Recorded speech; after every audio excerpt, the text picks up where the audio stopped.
Juranović. Lovren. Njegov centar šut. Dobra prilika. 1-1.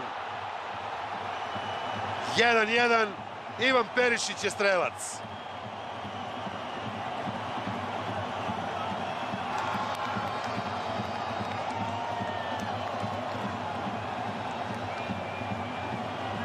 Sjajan centar šut Dejana Lovrena. Perišić je natrčao i glavom gađao dalji ugao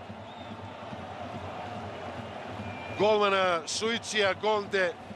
Nije bilo nikakve šanse za japanskog golmana da sačuva svoju mrežu. Evo još jednom kompletne akcije. Lovren je uputio centar šut, sve je čisto. Perišić praktično sa zemlje. Bez skoka. Loše pokrivanje Japanaca. Ovo je dobar ugao. Nemoćan Gonda, Perišić veoma precizno glavom. Za izjednačenje. Vraćamo se na početak. Marić, do ovog trenutka najbolji strelac Hrvatske na svjetskom prvenstvu, na 2 gola protiv Kanade.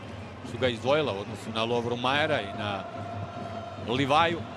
Evo sada prilike za udarac. 1-1 Perišić. 1-1 Ivan Perišić. Udarac glavom sa nekih 12-13 metara. Perišić je pogodio malu mrežu.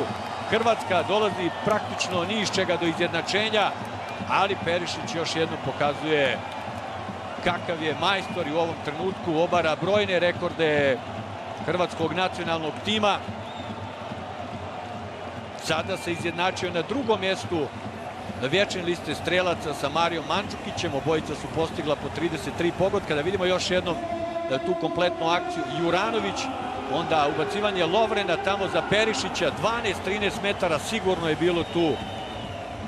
I prva vidna greška u defanzivi Japanaca.